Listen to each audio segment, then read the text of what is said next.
Kaidah yang ke-8. Berkata Imam Ibnul Qayyim rahimahullahu ta'ala, kata beliau, inna min asbabi qaswatil qalb, perhatikan ini, ayukthiral abdu min mukhalatatin nas, fal ba'du yukhalitun nas lil unsi bihim, kama tadullu alaihi kalimatul ins lianna ba'dahum ya'nisu bi ba'd, lakinil wajib ala kulli muslim alla yakuna waqtuhu kulluhu ma'an nas, fa inna dhalika mimma yuqsil qalba, wa a'dhamul unsi ayyakunal muslimu anisan bi dzikri rabbih. Sesungguhnya di antara sebab kerasnya hati seorang hamba adalah si hamba itu terlalu banyak menghabiskan waktu untuk bergaul dengan manusia. Sebagian manusia ada yang bergaul dengan sama-sama lil unsi. Lil unsi itu adalah untuk merasakan kesenangan di dalam pergaulan. Kita ngumpul dengan teman-teman yang satu frekuensi, satu circle, kan senangnya. Makanya ada reuni gitu. Ngumpul-ngumpul, ada yang rutin, ada yang tidak. Itu namanya lil unsi, untuk merasakan kenyamanan ketika berkumpul sama teman-teman. Karena itulah manusia disebut al-ins, satu akar kata dengan al-unsu. Artinya apa? Bergaul untuk merasakan kenyamanan dalam pergaulan tersebut. Nyaman itu kalau dengan orang yang satu visi, satu misi, satu frekuensi tadi. Kalau beda misi, beda pemahaman, beda frekuensi mah enggak nyaman, ya enggak. Jadi kenapa disebut al-ins? Karena mereka merasakan kenyamanan ketika bergaul dengan sesama mereka. Dan itu lumrah, wajar. Tapi jangan habiskan seluruh waktu untuk itu. Yang wajib adalah al-wajib ala kulli muslim alla yakuna waqtuhu kulluhu ma'annas. Jangan sampai semua waktunya habis untuk itu aja. Fa inna dzalika mimma yuqsil qalba. Karena hal itu bisa membuat hati keras, lalai nanti. Dan ini seorang muslim wa a'dhamul unsi ayyakunal muslim anisan bi dzikri rabbih. Perasaan nyaman yang paling agung adalah seorang muslim merasakan kenyamanan ketika berzikir kepada Allah, berkomunikasi dengan Allah, taqarrub kepada Allah. Itu seagung-agung perasaan nyaman.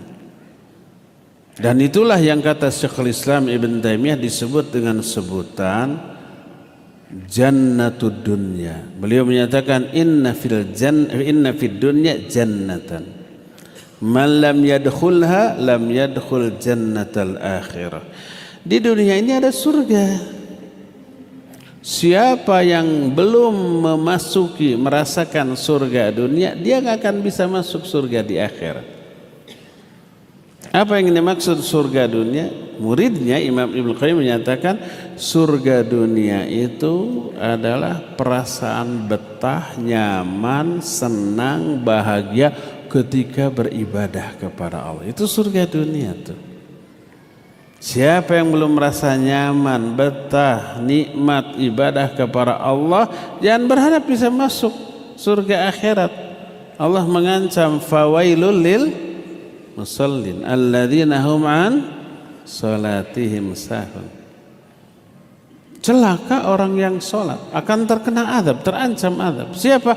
Orang yang ketika sholatnya tidak merasa nikmat, sahun dia, lalai dia, hambar sholatnya. Dalam sholatnya dia berpikir urusan duniawi. bukan surga.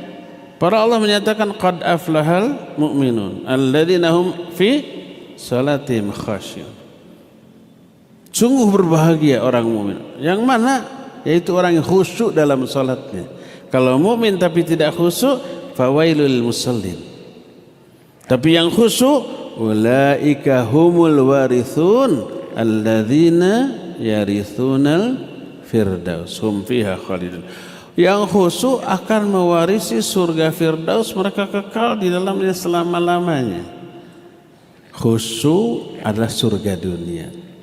Dia merasakan kenikmatan, kelezatan ketika beribadah kepada Allah Azza wa Jalla, dan itulah al-unsu yang sebenarnya. Kenyamanan yang sebenarnya adalah kenyamanan yang dirasakan oleh seorang muslim ketika berinteraksi dengan Allah. Ketika dia sholat, nyaman. Baca Quran, ada kekhusyuan, nyaman. Berdoa, nyaman. Berzikir, nyaman. Itu media komunikasi, interaksi dengan Allah. Di sana kita memperoleh kenyamanan. Kalau kita berdua atau dekat, berkomunikasi dengan orang yang sefrekuensi, yang kita suka, yang kita senangi, betah lama-lama kan. Pas mau berpisah tuh aduh berat, masih kangen, masih seneng, masih betah ngobrol gitu. Itu dengan sama manusia. Seorang mukmin harus merasakan betahnya dalam kehidupannya ketika dia berkomunikasi dengan Allah melalui salat, melalui zikir, melalui berdoa, melalui baca Al-Quran, melalui ibadah-ibadah yang Allah syariatkan. Ketika ibadah yang disyariatkan dilakukan tapi karena asal-asalan, tidak merasakan kenikmatan, tertolak. Salat tadi fawailul musallin. Saum, tapi saum itu tidak ada penghayatan. Makanya yang saumnya itu hanya menahan lapar, haus, syahwat. Padahal makan, minum, syahwat itu hukum asalnya mubah. Makan mubah, minum mubah, melampiaskan syahwat ibadah, bukan mubah, asal kepada istrinya sendiri. Tapi selama saum wajib ditahan. Kalau yang hukum asalnya mubah wajib dijauhi selama saum, apalagi yang hukum asalnya haram. Berghibah, berdusta, menyakiti orang, hukum asalnya haram, mau saum mau tidak. Tapi selama saum pengharamannya lebih kuat, harus lebih dijauhi lagi oleh kita. Makanya ketika orang saum tapi mulutnya tidak dijaga, perbuatannya juga tidak dijaga, menyakiti orang, Rasul sallallahu alaihi wasallam menyatakan man lam yada qaula zur wal amala bihi wal jahl falaisa lillahi hajatun fi ayyada ta'amahu wa syarabah.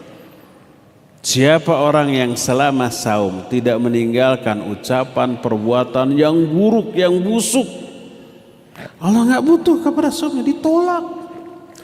Dipastikan orang yang ketika saum masih ghibah, saum masih melakukan dosa dan maksiat, dipastikan dia tidak akan merasakan kenyamanan, kelezatan, kenikmatan dengan saumnya.